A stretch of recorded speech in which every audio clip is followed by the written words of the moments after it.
जी भी खड़े हैं और अभी परवीन सर ने भी आपको बताया कि आज स्वामी विवेकानंद की जयंती है, लेकिन जयंती को हम लोग राष्ट्रीय युवा दिवस के रूप में मना रहे हैं। राष्ट्रीय युवा दिवस हम क्यों मनाते हैं, कब से मनाते हैं और क्या है और क्यों मनाना चाहिए, इस पर विषय पर मैं आपके साथ में विचार साझा करूंगा कि हम लोग राष्ट्रीय युवा दिवस कब से मना रहे हैं। सबसे पहले तो मैं आपको ये बता रहा हूँ, संयुक्त राष्ट्र संघ के द्वारा 1984 में अंतर्राष्ट्रीय युवा वर्ष घोषित किया गया था। उस वर्ष के घोषित होने के साथ ही हमारी भारत सरकार ने एक निर्णय लिया कि हमें प्रतिवर्ष स्वामी विवेकानंद की जन्म जयंती के उपलक्ष्य में एक राष्ट्रीय युवा दिवस मनाना चाहिए। तो हमारा देश में सबसे पहले 12 जनवरी 1985 को पहला राष्ट्रीय युवा दिवस मनाया गया था और हम लोग आज 12 जनवरी 2023 को 26th यानी 26वां राष्ट्रीय युवा दिवस मना रहे हैं। हमारे देश में आज जो अभी राष्ट्रीय युवा दिवस मनाया जा रहा है वो वर्तमान में 12 से लेकर 16 जनवरी के बीच में पूरा सप्ताह के रूप में मनाया जा रहा है और वो है स्थान हुबली, कर्नाटक। इस वर्ष राष्ट्रीय युवा दिवस की जो थीम है वो है विकसित युवा विकसित भारत। अब सबसे पहले मैं आपको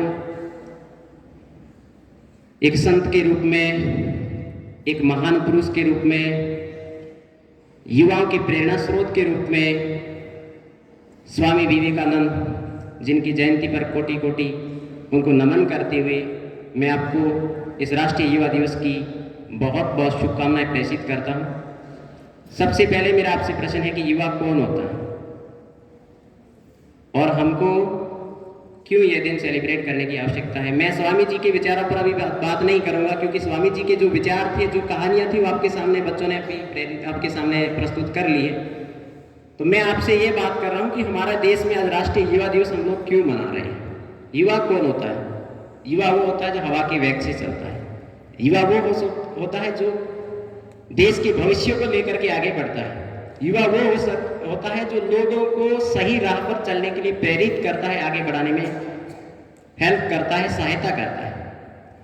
हमारे देश के हर कोने में ऐसे ऊर्जावान नौजवान युवा है जो कहीं न कहीं इस देश की महत्वपूर्ण भूमिका निभा रहे हैं। इस देश को हम लोगों ने हमारे देश को आज़ाद कराने में हिस्सा नहीं लिया। हमारे देश के कई स्वतंत्रता आंदोलन हुए जिसमें हम लोग शामिल नहीं थे। तो कौन शामिल थे? हमारे देश के कई स्वतंत्रता सेनानी जिन्होंने अपने प्राणों की आहुति दी इस देश को आज़ाद कराने में। तो हमें क्या करना है? हमें उन देश के उस आज़ादी के दीवानों के सपनों को सच्चे करने के लिए हमें काम करना है। वो हमारा काम है अभी उनके सपनों को बढ़ाना, आगे ले जाना। युवा किसी भी देश की सबसे बड़ी ताकत होती है। हमारे देश की बात करेंगे तो भारत युवाओं का देश कहलाता है। हमारे देश में 50% यानी 50% के आसपास जो आबादी है वो युवाओं की है। हमारा देश युवाओं से प्रेरित और युवाओं से भरा हुआ देश है। हमारा देश लोकतंत्र की जननी भी कहलाता है और हमारे देश की इस लोकतंत्र की जननी को मजबूत करने का जो जिम्मा है वो युवाओं के कंधे पर है और ये जिम्मा हमें हमेशा के लिए आज़ाद बनाए रखना है, हमें आगे लेकर के चलना है।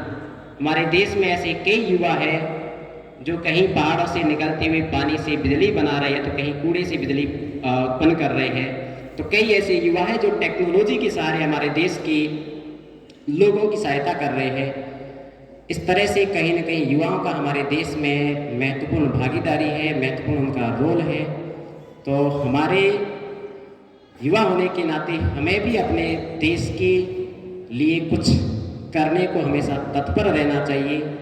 हमें उन जिम्मेदारियों से नहीं डरना चाहिए। हमें हमेशा उन जिम्मेदारियों को आगे बढ़ाने के लिए अपने विचारों से ओतप्रोत रहना चाहिए। हमें अपनी जिम्मेदारियों को आगे ले जाने के लिए अपने को खुद को प्रेरित रखना चाहिए। स्वामी विवेकानंद जी के विचारों को अपने जीवन में उतारना चाहिए कि वो युवाओं के किस तरह से प्रेरणा स्रोत रहे। उन्होंने युवाओं को प्रेरित किया है कि हम किस तरह से अपने मजबूत कंधों पर हमारे देश का भविष्य लिख सकते हैं, हमारे देश के भविष्य को आगे बढ़ा सकते हैं। स्वामी जी कहते हैं कि युवाओं को अतीत की चिंता नहीं करनी चाहिए, उनको हमेशा अपने भविष्य के लक्ष्य की ओर आगे बढ़ना चाहिए।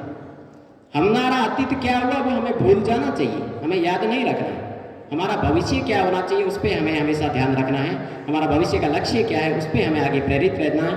स्वामी विवेकानंद ने कहा था कि उठो जागो और तब तक मत रुको जब तक आप अपने लक्ष्य की प्राप्ति ना करें। आप अपने टारगेट जो आपका है उस टारगेट की ओर बढ़िए। यदि आप अपने टारगेट को प्राप्त करने के लिए आपकी नीयत साफ है, आपके इरादे स्पष्ट है और आपके हौसले बुलंद है, तो अपने आप लोग आपके साथ जुड़ते जाएंगे। इसलिए हमेशा अपने विचारों से, अपने बातों पर अडिग रहें, अपने सत्य बातों को आगे लेकर के बढ़े। और मेरा आपको वापस यही संदेश है कि आप आने वाले समय में आप देश के युवा होंगे, आप देश के वो नौजवान होंगे, आपके कंधों पर भारत का भविष्य होगा। अभी वर्तमान में हम अपने कंधों पर भारत का भविष्य उठा के बैठे हैं, कल हमारे कंधों में दर्द होना लग जाएगा, तब हमारा जो भारत का भविष्य है वो आपके कंधों पर उठा के रखेंगे। तो इसलिए आप अपने कंधों को मजबूत बनाने में लग जाइए, आप उस भारत के भविष्य को संवारने में लग जाइए, क्योंकि आप वो ताकत है जो देश को आगे ले जाने में महत्वपूर्ण भूमिका निभाएंगे। आप जो चाहोगे वो आप बदलाव कर सकते हो, बदलाव युवा ही कर सकता है, दूसरा कोई भी व्यक्ति नहीं कर सकता है। इसलिए आप हमेशा अपने भविष्य के लिए तैयार रहिए, तत्पर रहिए और हमारे जितने भी महान संत हुए उनके विचारों को अपने जीवन में जरूर उतारिए, उनकी जीवनियों को पढ़िए, उनके विचारों से प्रेरित होइए। पुनः आपको आज राष्ट्रीय युवा दिवस की बहुत बहुत शुभकामनाएं। धन्यवाद। आपका दिन मंगलमय हो।